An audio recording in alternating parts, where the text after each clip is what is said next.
Hi Mustangs, Mrs. Johnson here with Art This Week. We have a special art project coming up. We are going to be doing our self-portraits for an art walk. We're still going to be doing our art walk this year, except it's going to be a virtual art walk, meaning that you're going to submit your pictures to your classroom teachers and they will send them to me, and we're going to make a slideshow to display your self-portraits and one of my favorite art pieces that you did this year that I have in my classroom.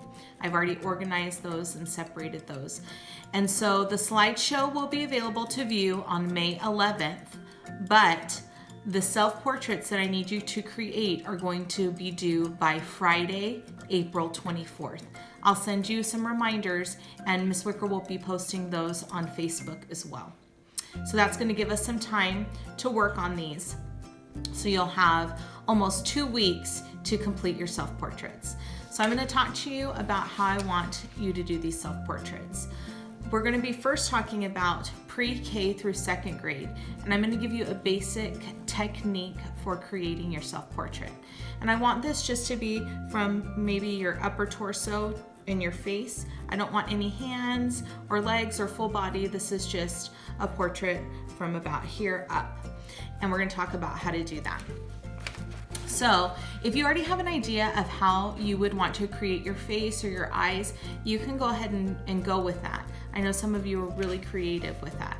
But for those of you who may struggle a little bit, and especially for you littles, I'm going to give you an example of how to do that. We're going to get started now.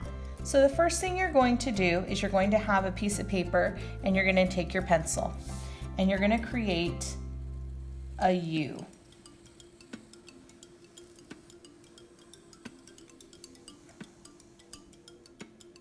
I have my finished piece underneath.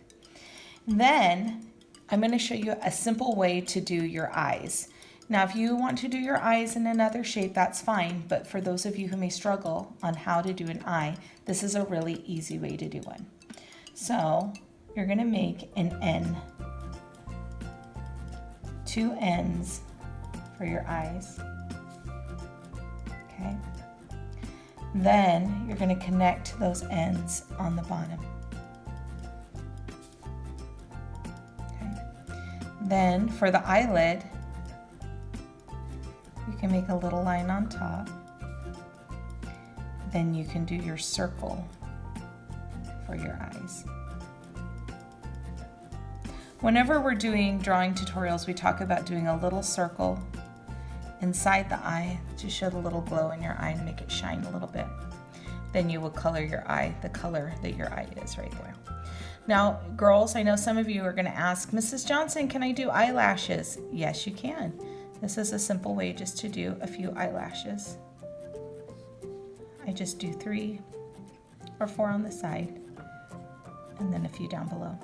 And then a basic nose is just start from right between the eyes and bring it down and do a curve right there. You can do your lips any way you want, but I like to do my smile like this.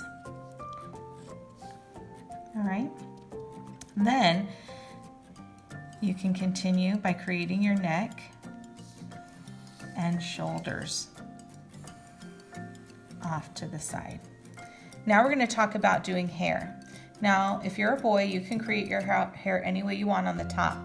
I always wear my bangs kind of in a swoop, so I'm going to make a little swoop for my hair right here. And then I'm just going to create some lines for my hair.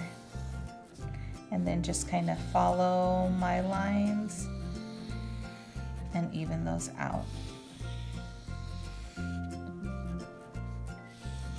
And everybody may have a different way they want to do yours, and you just do what you like and what makes you feel good. All right, there we go.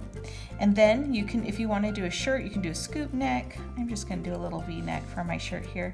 And then you can make little lines in the side for where your arms are. Okay? And then you can color. So this is my self-portrait finished.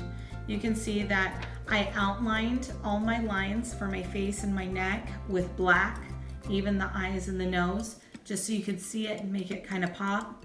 And I colored my eyes. I even put a little bit of eyeshadow on. And then I colored even my negative space. I always like that negative space colored, so I just did some shading in the back. The very last thing I did was I wrote my name and my grade on the bottom. So you need to make sure your name is on that so that we know who the picture belongs to. And remember, you can send those to your classroom teacher. You can email a picture of your portrait to your classroom teacher. Just have your parents, or you, if you have your own phone, take a picture of it and send it to your classroom teacher. And then we'll put that all together. Now I'm going to move on to show the older kids how to work on their self-portrait. This can be a way, this one right here that we just created, maybe pre-K through 2nd grade. This can be your technique for how I want your self-portrait. So do a great job. I know it'll be amazing. And now I'm going to move on to 3rd through 7th.